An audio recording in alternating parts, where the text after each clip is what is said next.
बिस्मिल्लाहिर्रहमानिर्रहीम। आज तमाम हम दोस्त जहाँ इमरान खान के लिए, उसकी रिहाई के लिए, दुआ के लिए इकट्ठे हुए हैं। दोस्तों सुन लो, पाकिस्तान में ना कोई आईन है, ना कोई कानून है। ये 75 साला निजाम, ये 10 फीसदा निजाम अब गिरने वाला है। इमरान खान ने 8 तारीख को जेल के अंदर बैठ के जो इलेक्शन हुआ, लोगों ने सच पूछा कि इमरान खान के कैंडिडेट का निशान कौन है।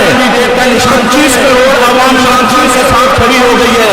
अब इमरान खान को ये पीडीएम की गवर्नमेंट इमरान खान का रास्ता नहीं रोक सकती। इंशाअल्लाह जो तब्दीली आ रही है वो 25 करोड़ आवाम इमरान खान के साथ खड़ी हो गई है। आईन की बालादस्ती और कानून की हुक्मरानी के लिए 1996 से इमरान खान की जंग लड़ रहा है और ये जंग पाकिस्तानी मराहल में दाखिल हो चुकी है।